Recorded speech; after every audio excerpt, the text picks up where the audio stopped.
Qala al-mu'allif rahimahumullah wa nafa'ana fi daraini amin. Wa an Anasin radhiyallahu anhu qala, dari Anas bin Malik.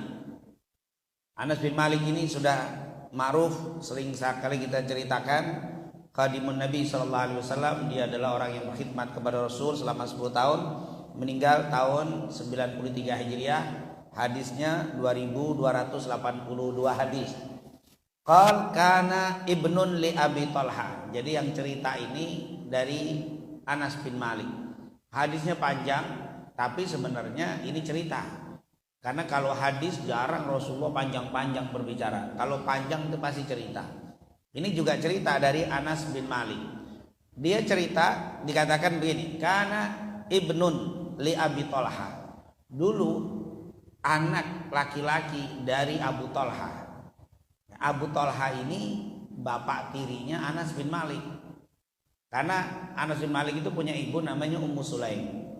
Jadi Ummu Sulaim nikah dengan Malik, punya anak satu namanya Anas, makanya Anas bin Malik. Kemudian setelah dakwah Islam datang, Malik ini tidak beriman. Malik ini tidak beriman, tetap beragama di agama yang lamanya. Dalam riwayat dia meninggal, dan riwayat dia pergi, intinya cerai dengan Ummu Sulaim. Berarti Ummu Sulaim janda, punya anak Anas bin Malik. Setelah dia janda, iddahnya selesai, datang Abu Talha. Ini Abu Talha ini bapak tirinya. Abu Talha datang, namanya Zaid, dari Al-Ansari Al-Khazraji, tapi suka dikenalnya Abu Talha. Abu Talha itu termasuk orang kaya raya. Kalau bicara tentang pohon kurma, Abu Talha kebunnya paling bagus. Kebun-kebun yang paling bagus di Madinah punya Abu Talha. Abu Talha datang ngelamar Ummu Sulaim, janda ini. Ummu Sulaim nggak mau terima lamarannya. Saya nggak terima lamaranmu, wahai Abu Talha. Sebenarnya kata Ummu Sulaim, perempuan nggak mungkin ada yang menolak lamaranmu, wahai Abu Talha. Kenapa? Abu Talha ini orangnya ganteng. Selain ganteng, kaya raya.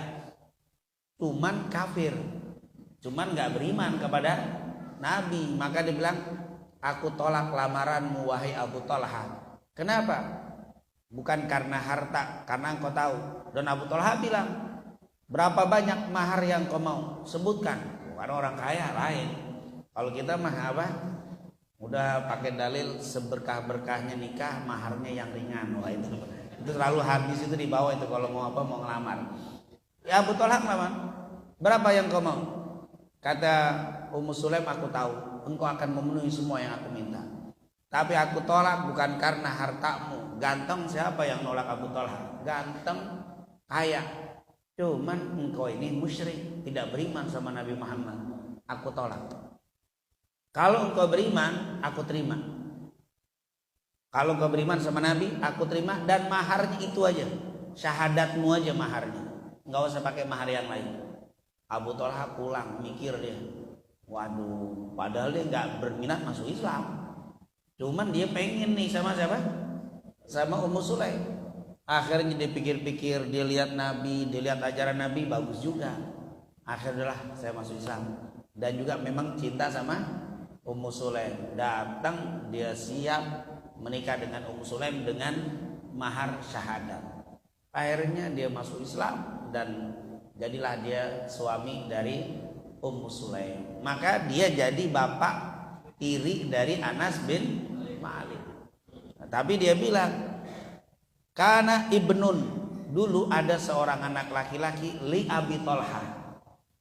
Anaknya Abu Talha, dia adik tirinya dia. Ya, memang begitu cara untuk menyebutkan dia ini walaupun satu ibu dengan saya tapi lain bapak. Makanya dia ini anaknya Abu Talha.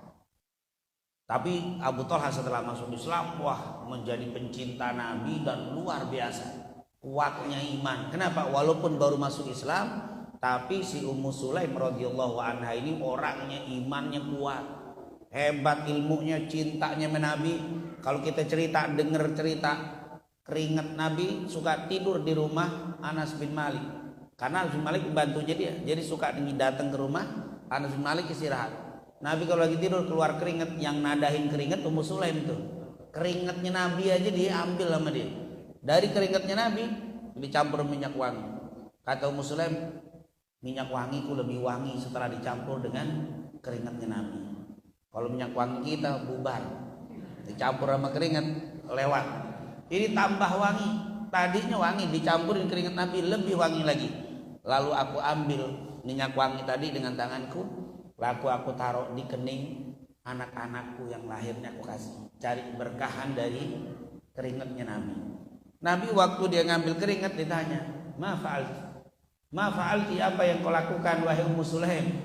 Dia bilang, ya Rasulullah, aku ambil keringatmu untuk aku kasih kepada anak-anakmu untuk cari berkah. Apa kata Rasul? Asabti, apa yang kau lakukan benar. Engkau dapat berkah dari apa? Keringatnya Nabi. Itu yang cerita Ummu Sulaim. Ummu Sulaim begitu cintanya, akhirnya membentuk ini suami, dan jadilah suaminya yang Abu Talha menjadi suami yang soleh. Nah ini jangan jadi alasan. Itu saya Muslim, saya nikahin orang Kristen mu'alaf apa? Saya ajak-ajak masuk Islam langsung main seperti Abu Talha. Iya. Setelah Abu Talha masuk Islam dididik sama istrinya jadi soleha, jadi orang soleh. Begitu juga sebaliknya. Tadi yang perempuan non muslim mu'allafah jadi masuk Islam, dididik jadi muslimah yang bagus, boleh. Ini kadang-kadang baru non muslim baru masuk Islam, istrinya nggak sholat, suaminya baru masuk Islam, sudah jadi apa? Banyak kasus orang yang baru masuk Islam, malam masuk Islam, pagi nikah. Kesononya nggak bagus. Kenapa? Gara-gara si istrinya nggak bisa mendidiknya. Istrinya sholatnya jarang, pakaiannya begitu, nikah sama mu'alaf ya udah. Kadang-kadang berantakan. Kalau yang modelnya sholatnya kurang, cari yang soleh aja deh biar jadi mendidik untuk apa? Istrinya atau suami. Carilah muslimah yang bagus, yang rapi, cari laki yang muslim yang bagus biar kuat. Ini Ummu Sulaim bisa membawa Abu Talha, maka Abu Talha jadi orang yang luar biasa cinta. Disebutkan Abu Talha itu tidak pernah pergi musafir dagang kecuali sebelum dagang ketemu Rasul dulu. Pulang dari dagang dia nggak pulang ke rumahnya, ketemu Rasul dulu. Saking cintanya Abu Talha.